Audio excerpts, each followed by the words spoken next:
engine is coming up next, you know, wasn't it, Junior? One of those lovely shiny trains. Oh, I do like choo-choo trains, especially Thomas. Welcome back to Porterverse Workbench. We are covering another rebuild this time around. That's right.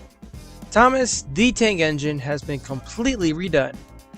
He's actually one of the models I've been wanting to redo for a good while now. His older model was starting to show its age quite badly, I'd say. So I figure now it's time as good as any for a redo. Like in the previous episode, we will just skip Thomas's Porterverse backstory, as it has been covered a few times already in these videos. Feel free to check those out if you'd like. So it jumps straight into the model making process. Let's begin.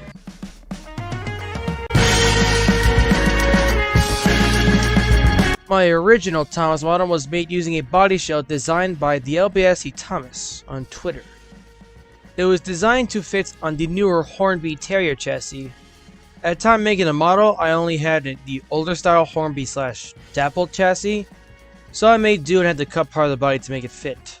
It didn't really sit right and it was a little bit too long for it, but I just rolled with it. I painted the shell on its NWR colors and left it at that. I never actually clear coated the model after painting, but not even that would have improved this model anyways, as there were many imperfections. Over time, the flaws of the model only bugged me more and more. The body shell was also eventually taken off the market, and so I wasn't able to make any of Thomas's siblings. By that point, I knew that Thomas's eventual redo would involve finding a new body shell, so when I make his siblings, they can all match design-wise. However, Thomas's redo wasn't a huge priority for me, and for a good few months, he just stayed the same. That was until one day I came across a Twitter post promoting a new Thomas shell on the market. Double M Models posted a photo of the new body shell, which is basically meant to be a realistic Thomas depiction. I fell in love with this thing the moment I saw it. It just looks so right. I immediately ran over to Double M's Etsy store and ordered the shell, and was so happy when I finally received it in the mail. This thing is super nice. It feels really sturdy and has such a nice finish. It doesn't feel like it will crack if I would accidentally drop it or anything. It just feels really well put together and designed. After receiving the shell, the time finally came to paint the model. Thomas's painting process was very textbook and like literally any other model I made. A coat of gray primer to start, and then several coats of Applebarrel's Cobalt Hue. This is the standard blue paint I use for all my Northwestern engines. Gordon, Edward, Pip, and Emma all wear this color.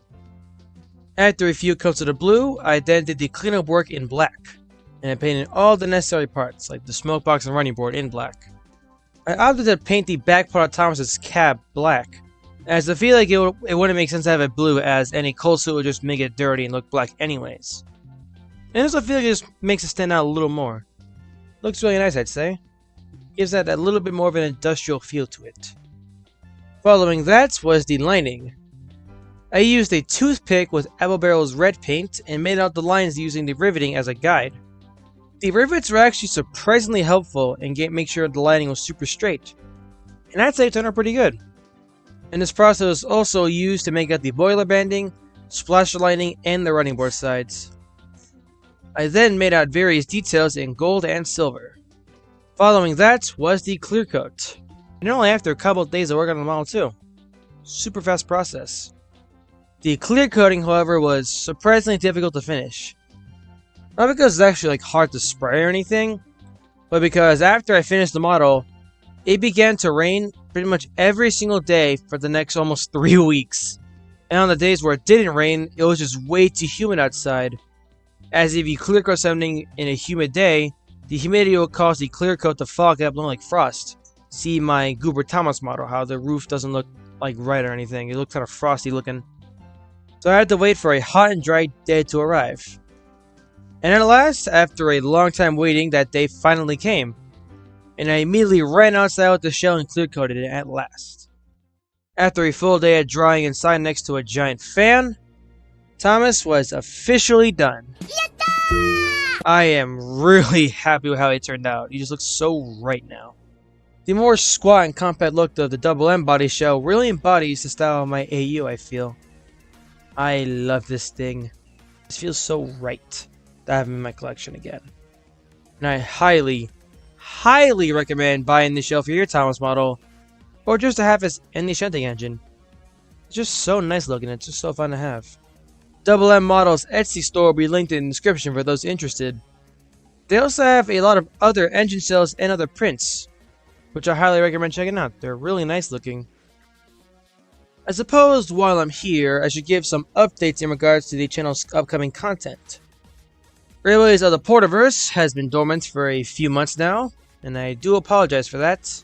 That series requires a lot of brainstorming and editing, and just a lot of time in general, as it takes the most amount of time to make an episode of that series out of all my different series. So hopefully I'll be able to get more focus on my big projects eventually. Speaking of which, Interurban Engines. I know you guys have been waiting for that to come out for a while now, all year matter of fact. I really would like to get the stories out, or at least the first one, by the end of this year, but that's pretty unlikely now at this point. So the project will likely start coming out in 2025. I just can't guarantee any release date right now, as I feel like if I give a release date, I probably won't be able to live up to it. But I will provide more updates as the stories progress. The rest of this series, Porterverse Workbench, this season is planned out now, and Season 4 is also being planned as well. And Porterverse lore ramblings will continue as normal as well. I'd also like to make other special videos outside of my handful of series. Let me know what you'd like to see from me. I am open to ideas. Thank you all very much for watching this episode of Porterverse Workbench, and I shall see you all same time next week. Welcome back to Porterverse Workbench. For this episode, we'll be covering one of the famous 8 engines. We will finally be discussing my model of Percy the Small Engine. Now, if you're a veteran of this channel, props to you by the way, you'll know that Percy is a model that I originally made way back in late 2021 and early 2022, when I was first getting into modeling trains. I think it was actually the first model I made. A simple repaint of Hornby's pocket rockets. Wasn't really anything special, but it did pave the way to, well, all of this. That model has long since been dismantled. But now we have this beauty of a model right before us. Before we get into how I made the model itself, let's dive into Percy's Porterverse backstory. It is quite a bit crazier than most interpretations. So let's dive straight into it.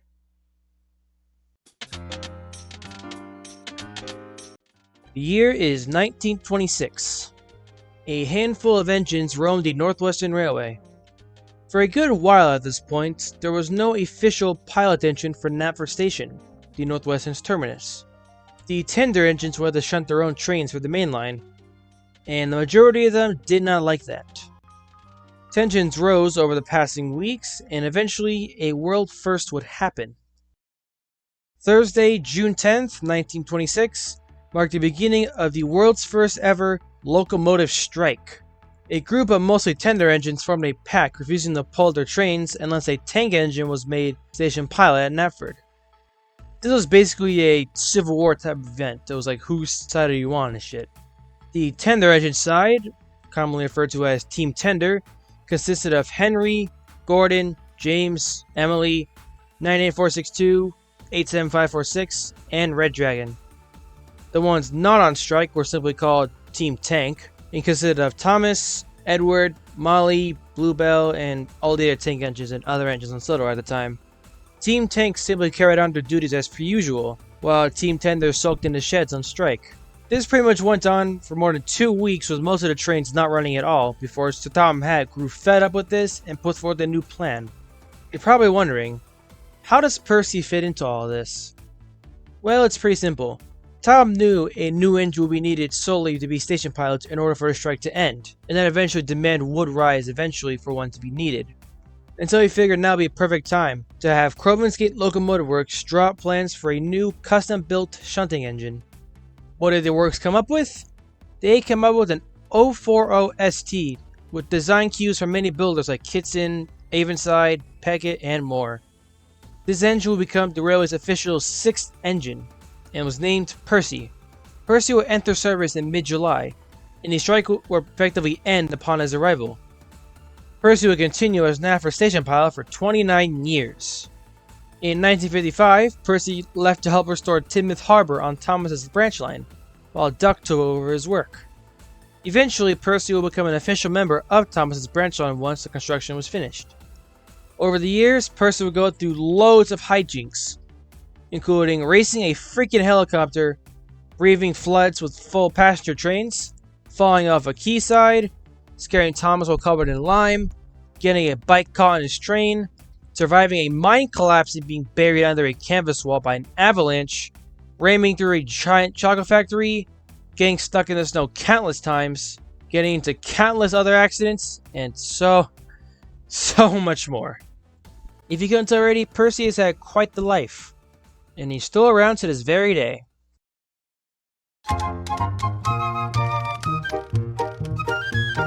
Percy's model was originally a repainted Hornby pocket rocket model, but as I said before, that model has since been scrapped, as I prefer Percy to be a little bit smaller than Thomas. Not like absolutely microscopic compared to him, but a decently noticeable size difference. I've never liked it when they were like equal size, it just doesn't look right to me. And so I searched for a new option for Percy. For a good while, I couldn't really find anything. Eventually, I snagged a Hornby Pug from Hatton's alongside a 2P engine. The Pug arrived with the 2P, and the Pug was eventually put on the back burner while I prioritized focus on Edward and a bunch of other models I was working on at the time. I found some body shells for Edward and Percy from Pixel Crafters on Shapeways. The body shells arrived around the same time, and Percy proved a little bit difficult to start. You see, the way the Hornby Pug was assembled, the wires are all entangled into the body shell, including with the giant weight in the middle. So I either had to snip the wires and resolder them, or cut up the body. I did not have a working soldering iron at the time, so you can kind of imagine what I went with. I had to rip apart the entire Pug shell with a pair of nippers, just to free the chassis. And after an insane amount of time cutting through every single bit of the body shell, the new one felt like a dream. I first did some sanding to smooth out the print lines, and then I primed the body in my usual brush-on gray acrylic. I then did another round of sanding just to make sure it was extra smooth, and then I primed it again. Following all that priming and sanding was the green paint. I painted Percy's shell alongside Edward. Following that was the cleanup in black. After the cleanup work, I then went in with the red. Following that was the gold on various parts of the body, including the dome, the water cap, and whistle. Following that, I did nothing. You see, shortly after that last progress pic, I had to travel across the country for a work obligation, and during that time, my house had to be gutted of all of its flooring and the bottom half of all of its walls for mold remediation. Right when I was almost done, a bidet hose burst on my second floor and flooded 3/4 of the second floor, and all the water rained through the ceiling, absolutely destroying them and the flooring upstairs. I ain't gonna lie, I'm getting cooked. Thankfully, the guest room I was already staying in my house wasn't really affected, but I had to stay in there for pretty much half the entire year before it was finished. And this guest room is only like 2/3 the size of my actual room, and the layout with the bed and everything makes the space available even smaller. So modeling was very limited. But yeah, basically for 6 months, only a quarter of my house was actually functioning. It wasn't very fun if you couldn't tell. But yeah, during all this, Percy and any other model I was working on stayed on the back burner. But Percy in particular stayed on the back burner even well after everything went back to normal. Eventually in August of this year, I went back in and added the finishing touches. The only thing missing now, after some more details were added, was the smokebox door. I wasn't able to print it myself as at the time I did not have a functioning 3D printer. But pretty much around that time, the stars aligned in my favor, and around that time I was able to get a new printer and curing station for a good deal. I printed a lot of stuff at first. This includes my prints of Bulgy, Trevor, and a couple others. They are all printed around this time. And this included Percy's smokebox door. Once the smokebox door and weights were glued to the body, I glued the body to the chassis. And after that, I gave the model a clear coat. And it was done. I am really happy with how it turned out. He just feels so right next to Thomas and all the other characters, including Toby. You heard that right. I did in fact make a model of Toby, and he will be the next model on Porterverse Workbench. So stay tuned for that around December or so. Thank you all very much for watching this episode of Porterverse Workbench, and I shall see you all same time next week. Been a good minute since the last episode of Porterverse Workbench, so let's do another one, shall we? Here is my model of Toby the Tram Engine. Toby is one of my all-time favorite Thomas characters. There is no denying that. I just love this character. And he is one that I've always wanted to make a model of one day. A fairly recent deal from Rethel Sheffield made this model possible.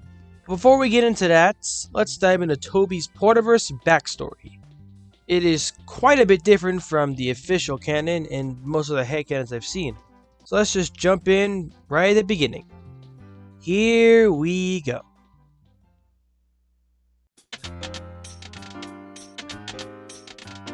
Right at the turn of the 20th century, the Sodor tramway was gearing up to open for service. Several tram engines were built for the railway under contract with Stratford Works.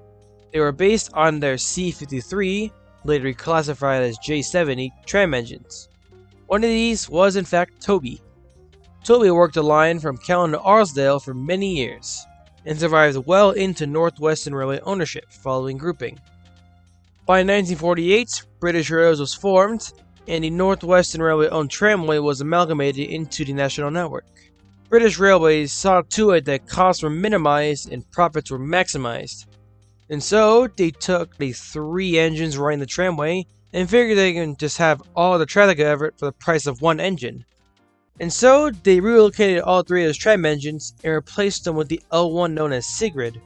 Toby will be the tram engine to show her the ropes before he was relocated to Thomas's branch line, which was pretty convenient timing considering Thomas just got ticketed for running on the little tram section on his line without side plates, and so Toby was a perfect fit for this. Toby would spend the rest of the British Railways era working the tram section leading up to the quarry. He would eventually mentor the Farquhar quarry engines, notably 16 and Mavis, and occasionally butt heads with them from time to time, but they all get along well anyways. Following British Railways severing ties with Sodor's Railways, Toby was repainted into his original livery. Toby still works on a Farquhar branch line with Thomas, Henrietta, Daisy, Percy, Mavis 16, and all the other engines to this very day.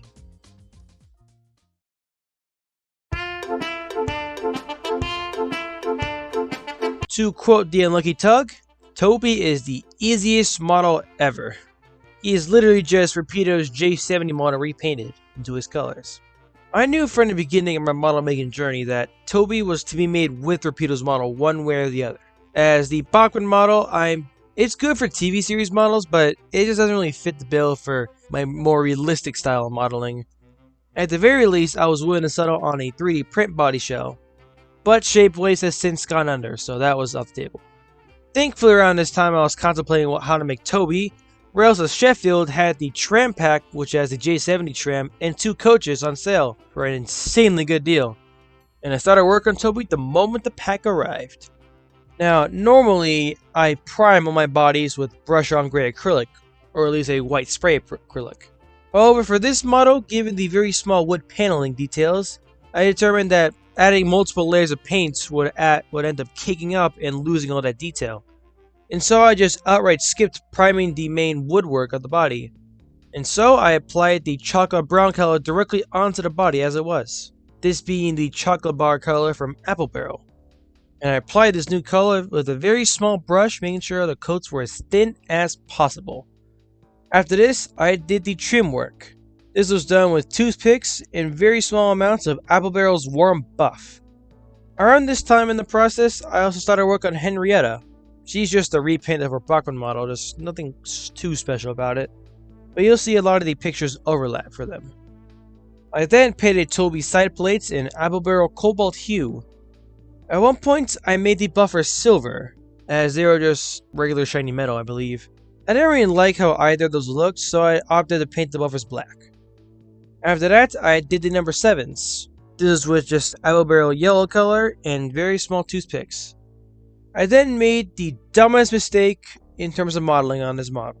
You see, I tried adding a megaphone into this model, I plucked out the tram window and tried drilling a little hole into it for the megaphone. The megaphone didn't really fit the way I wanted to, so I tried making it a little larger to sit in further, and yeah, I think there's a reason why you shouldn't drill into this tiny thing. And then I realized that it was probably never going to work. One, because if it were to do that, I would have to black out the cap sides to hide the megaphone, and that would just look kind of ugly. And two, I remembered my own universe rule for my models. For at least the Porterverse models, any engines with 2 cabs, streamlined, or whatever other reason, wouldn't have a megaphone on them. When I realized this, I just sank in my chair. I had a lapse in judgment over one of my own rules that I set myself. Gotta love those ADHD drawbacks, eh? Thankfully, the tram model came with extra window frames that you can just plug in with extra glass or whatever. I didn't have anything, so I just plugged in as it is, but looks fine anyways. Oh well. But after that whole kerfuffle, Toby was done. I am really happy with how it turned out. He fits right in with the other Farquhar engines. All that remains now is Mavis and 16. Thank you all very much for watching this episode of Porterverse Workbench. And as always, I shall see you all same time next week. Mavis and Thumper are Quarry engines. We all know this. And if you click on this video, you'll know that I've made models of them. These two were characters I've been itching to make for a long time now. And at last, a few months back, I was able to finish them up both for my collection. As you can see, they have rather unique takes on their designs. And there are a can of reasons, which will be touched upon briefly. We will start this video with Mavis. Mavis's backstory in my AU is basically the same as the Railway series. The only major difference really is her livery. Instead of being an all-black livery, she was given the Farquhar Quarry Company's reddish-orange on her side plates and lining. Where I got this from reality is her take-along prototype. You would think this would be an easy model to make given that the 04s already have a ready-to-run model on the market and just adding side plates and everything, right? Wrong! Mavis as a model was quite the bitch. I made her using the old Bachmann tooling got from Riddle Sheffield. It originally came in a green, so I painted the body black.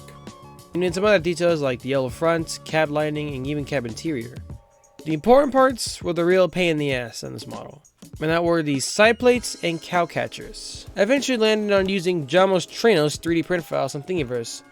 She made a full body shell for a Railway Series Mavis in 00 gauge. I printed the body shell to see if I can just pivot using the whole thing instead, as the side plates and cow catchers are already built in. But nope. The main body and the shell is just a smidge too skinny to fit over the motor. I was bummed as you can imagine, but I did notice a lot of things. The way that a lot of other proportions were really close, and the side plates lined up perfectly. I decided to take a gamble here. I made a private design in Tinkercad and just printed out only the side plates and tram skirts for this. This is a private thing. If you do something like this, do not put it on the market or sell it as you're just stealing someone else's design. But yeah. And sure enough, the single parts worked. These parts were super thin and were printed in resin. So removing the parts was extremely tedious work. Any move too sudden or strong would just destroy the piece. Thankfully, I got enough pieces to use. I then super glued the calculators into place, making sure they were centered and held them firm until the super glue dried. This also occurred with the side plates, which were sanded down a little bit to fit better. And as for the buffers themselves, I just drilled out very small holes with a drill and just glued the original buffers back in. The next major thing I did was the fun part, weathering. Mavis is a quarry diesel, so naturally she'll get coated in dust and grime over time.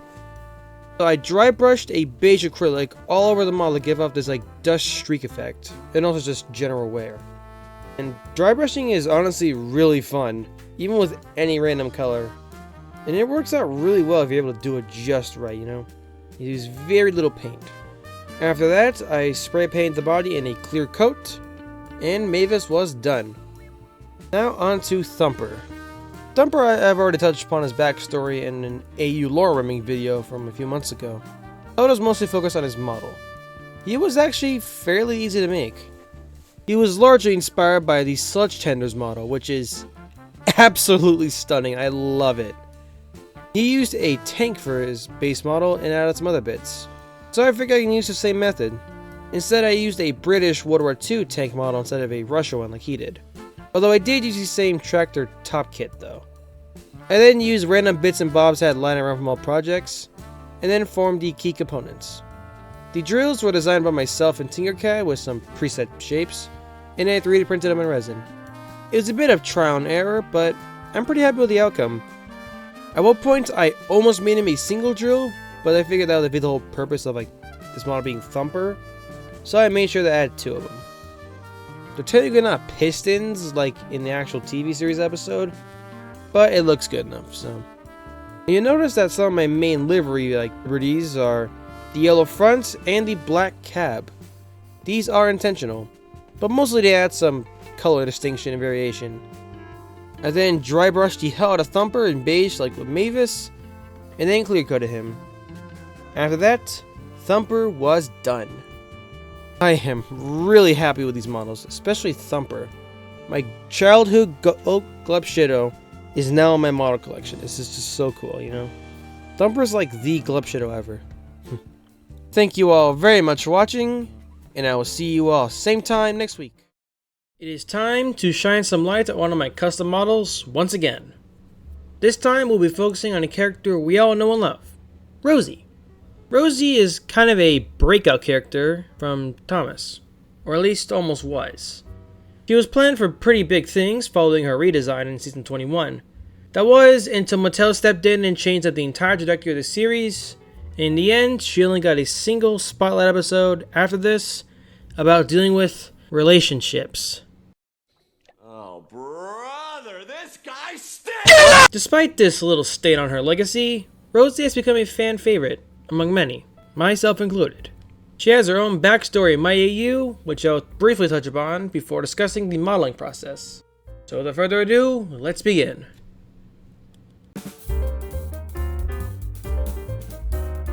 Now, Rosie's backstory in my AU has already been discussed at length in my Doc Tank summary video on her, so I'll try to be pretty brief with the basics of it in this video. Rosie was built along with the rest of the S-100s during World War II, and during her shipping to Europe, she would meet Porter, and the two would become friends while serving in the war. Rosie would bounce around Europe following the war's end, and eventually wind up on Sodor. She was purchased from the War Department to become station pilot at Count Station. The station is the terminus and also the junction station of 3 branch lines that all intersect here, so things are pretty busy. Rosie remained in her plain black livery for the most part until the late 60s, when she was repainted into Northwestern Railway red.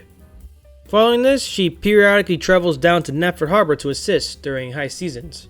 And you can just imagine the amount of blabbering between her and Porter that poor old Cranky has to put up with. But generally, Rosie still works at Callan Station today. Now onto her model. When it came to modeling Rosie, it was pretty slim pickings for double gauge. You can always use the Rivarossi and I think also Bachmann S100 model, and then the Bachmann Rosie from the Thomas line. And that's about it. I knew from the get-go I did not want to use the Boco model, as I never liked the proportions of TV series Rosie. Her bumper beam is way down low and her wheels are really small, which is in dire contrast to her official basis. The S100 model, as it is amazing. The thing is, they are excruciatingly hard to come by for a decent price, especially the European model that has the buffer beam. So for the longest time, I just wasn't able to make Rosie the way I envisioned her, and this went on trying to find a model for years. That was until I found a certain listing on Rails to Sheffield. Randomly one day, Rails had a listing up for a European S100 for a very reasonable price. And you can imagine that the moment I even saw this, I immediately pounced it. I knew there was no better time than now to start on Rosie. And once the model arrived, work began. I first removed the old lettering using isopropyl alcohol and Q-tips, and then primed the body in a gray acrylic. I then applied the main base color. But when it comes to liveries, Rosie has worn a handful over the years, in both official canons and fan interpretations. There's her original pink livery, her red livery, some people even put her in like LMR blue or even wartime black, hell even James's red. There are many interpretations with slight variations, but in the end, I decided to paint her in the same colors as my James model, using apple barrel flag red for the body and cobalt hue for the lining, and also gold paint for the brass domes and fittings. I actually don't have that many progress pics unfortunately, but the general process for my other models in terms of painting is applied here.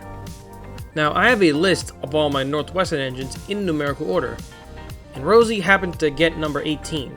No, she is not erasing Nia or anything, as Nia in my AU works in the Ulfstead Castle Railway, and wears the railway of her original railway.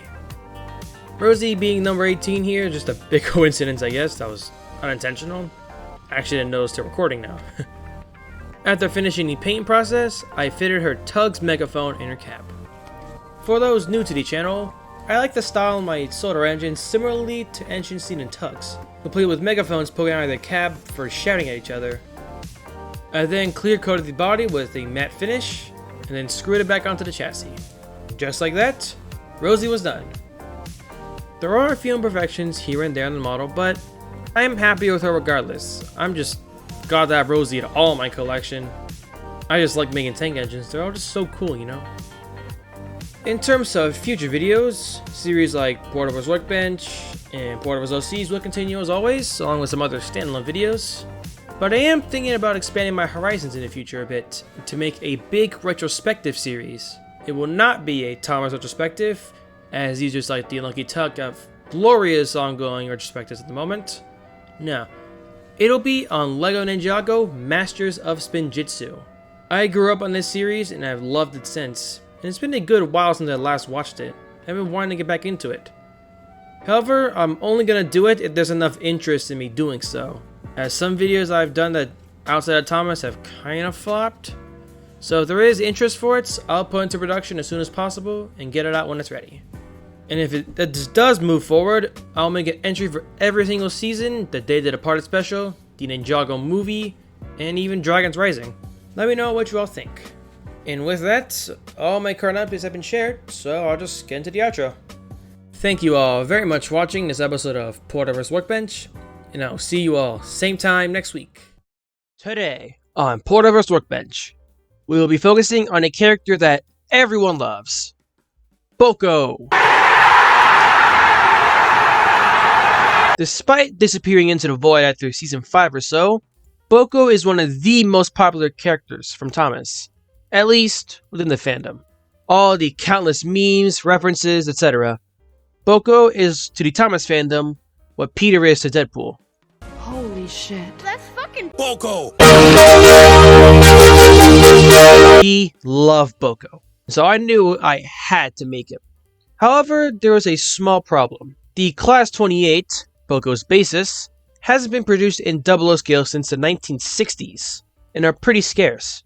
Thankfully, Helgen has since revived the Class 28 in 00 gauge, and the prices, at least for the older models, have gone down a bit. Although they are kinda hard to find. Miraculously, after bringing it up with some friends of mine, I was sent a few eBay listings for me to choose out. After finding the one that was able to ship to the US, I was now able to make Boco. And the moment the model arrived, I sprung into action. But before we discuss the modeling process, let's discuss the story of Boco in the Porterverse.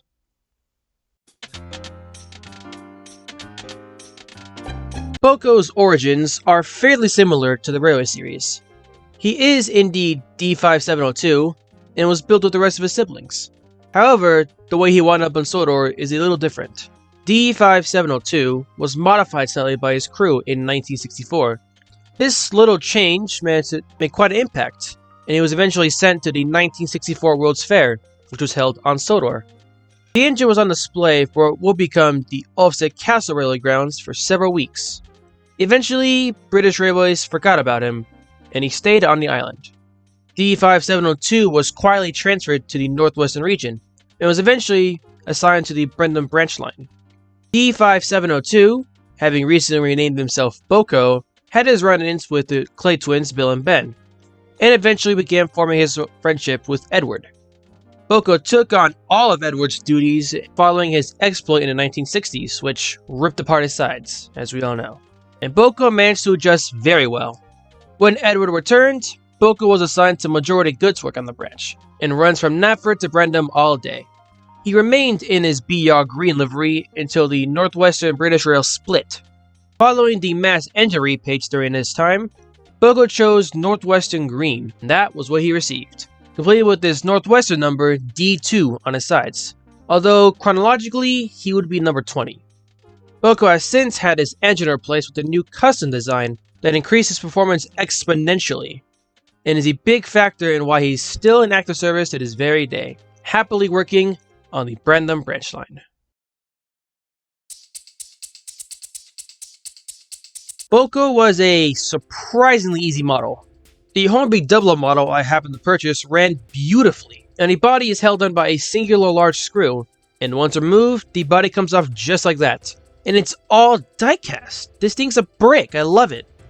The painting process was standard like almost all my other models.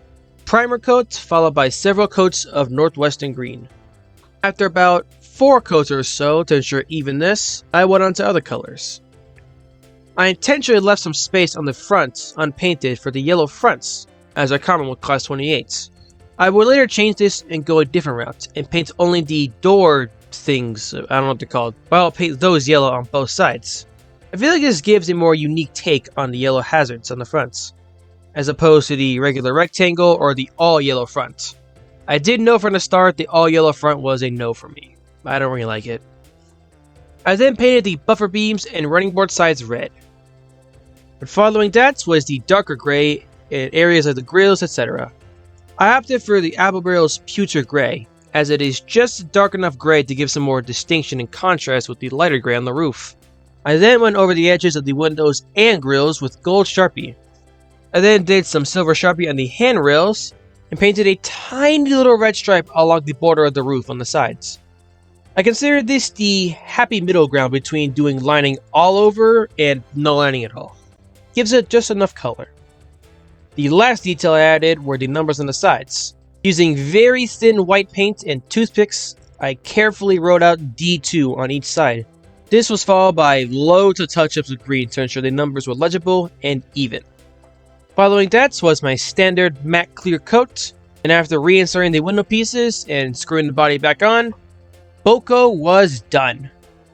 I know I say there's a lot of models, but this model here might be in my top 5 favorite models I've made so far. That's probably because Boco has always had a soft spot in my heart. I've always liked him. I can't really explain why. He barely appeared after a while. And I've always loved seeing Boco on fan projects. Such a fun character. I love Boco. Thank you all very much for watching this episode of Porterverse Workbench. And as always, I will see you all same time next week. Welcome back to another Porterverse Workbench showcase. We return to the world of Thomas for 2 new models.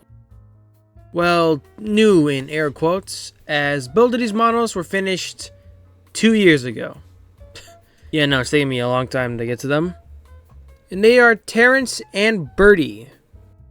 They are together in this showcase due to their simplicity and how I made them, and also because they both work around / with Thomas. Pretty cool characters. I don't really have any AU lore to share about them, as Birdie's comedy has been covered in a video of its own. And Terrence is basically the same as his visual counterpart. Not much to talk about there. So we'll just jump straight into how I made them in model form. We'll start with Birdie. Birdie was made using his official Bachmann counterpart. I took the whole model apart and then primed the main body shell in gray. I then sprayed Rust-Oleum's Colonial Red on the body.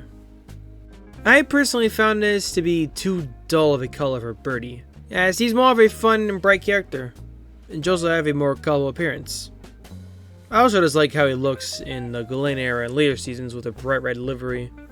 And so I stripped the shell of its old paint, and while it's sat in IPA, I sanded down the face, literally down to the nub, like it was eventually flat, which I then painted silver. It was solid silver like this for over a year, and then I realized just how terrible it looked, and so I repainted it to like an actual bust front. It's not perfect, and it does wobble due to a peg being broken from initial assembly, but it works. After that, I repainted the body shell in Rust-Oleum's Poppy Red, which is way better in my opinion. It's a lot more vibrant and bright. perfect for Birdie. I also painted this stripe indents yellow, and then blacked out the windows. One day I might carve out these and give them an actual interior, but at the time of modeling I wasn't sure how to tackle that, so for now they're just blacked out windows.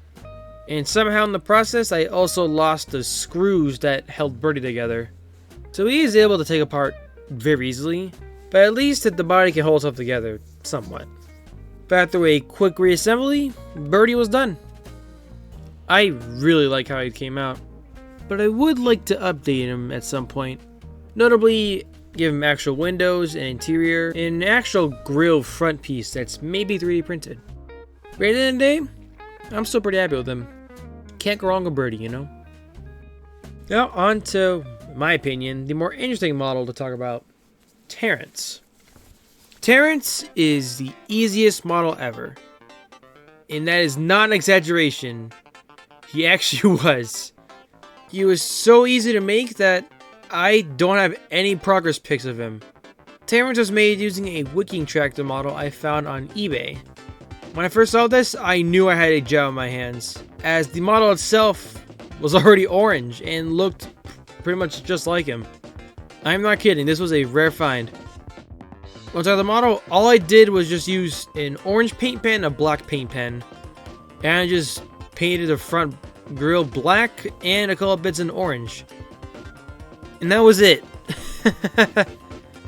It took me a whopping 2 minutes to make Terrence from start to finish. Literally the easiest model ever. And that's it, that's just Terrence as he is. Those are my models of Terrence and Birdie. Yeah, I love these characters. I've always liked the road vehicles that Thomas interacted with on his branch line. Really gives him a world of his own to interact with, you know? And soon I eventually plan to make some more non-rail characters, and a couple already finished, notably a certain Whirlybird, I guess, but you'll see him pretty soon. Thank you all very much for watching, and I will see you all same time next week. My models have seen a handful of redos over the years of Porterverse Workbench. However, most of the redos were done way after their initial models were made. And I think my newest model has probably the quickest time between the first and second model. And that is Stanley. I initially made Stanley in late 2024 and wasn't too happy with him. I did not like the finish with the brush on white, it just looks so bad. The proportions weren't that great either, it was kind of sloppy on my part. I had thoughts of redoing him since early 2025, and eventually I decided to move forward with it. I was pretty hesitant to moving forward with him throughout pretty much all of 2025, as I could not find a worthy candidate model for Stanley. I want him to be an industrial tank engine, an 060 specifically, like in the TV series. I looked at so many models I could potentially use. I really loved the Sludge Tender's take on him, it looks so good. I also found a bunch of ready-to-run models that were pretty close as well. However, many of the ready-to-run industrial models were too expensive for me, and the body shell the Sludge Tender used was not available, at least at the time.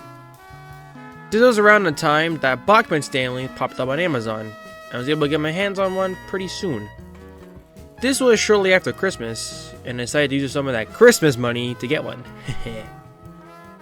Now, I take issue with some parts of Stanley's TV series design, but I was genuinely fine with it, however, as it overall looked like a unique industrial engine, and so I decided to move forward with it. Comparing the untouched Bachman model to my original Stanley is night and day difference. I don't really know how I let my old Stanley pass initially. I knew this next model of Stanley was going to be much better than the last, and so I got to work. The first thing I did was remove the saddle tank. This just popped off, and then grinded down the nameplates with a Dremel. But I had to be careful to not hit any other details like piping that I wanted to keep, as some parts, especially the handrails, are very thin. I also sanded down some parts that had seam lines, notably this atrociously ugly one in the smoke box. After all that, I submerged the body shell parts in isopropyl alcohol for about 8 hours or so, after which I used a plastic brush to scrub off the original paint. After it was washed and dried, I sprayed all the parts with Rust-Oleum flat white primer.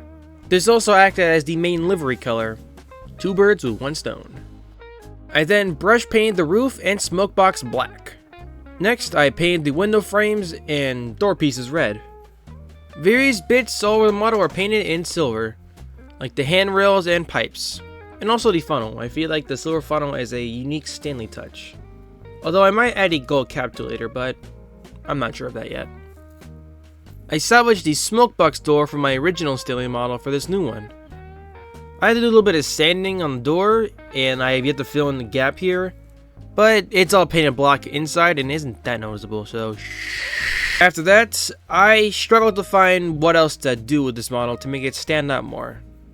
Eventually, I landed on painting the inner part of these side rods gold. I used a toothpick to paint the indents on the rods, and this actually helped the model a lot. I'm surprised. This was when the model really started coming together. That new color introduced to the chassis area really helps the model, I feel. He is owned by the Earl of Sodor in Porterverse continuity. He does have to keep up appearances after all. After brushing on Mod Podge matte sealant on the smoke box and roof, I reassembled the model. Stanley was done. I am really happy with him, way more than my initial model. Then again, I do still think he feels kind of plain, if you know what I mean. Things a lack of details on the running board, like a lamp irons or something, but who knows. One day I might find something to add to him to make him look less standard looking, a little more detailed. But for now, I see this as a massive step up from my old Stanley. Stanley looks so much better now. Thank you all very much for watching, and I will see you all same time next week. And now, folks, it's time to say goodnight. We sincerely appreciate your patronage and hope we've succeeded in bringing you an enjoyable evening of entertainment. Please drive home carefully and come back again soon. Good night.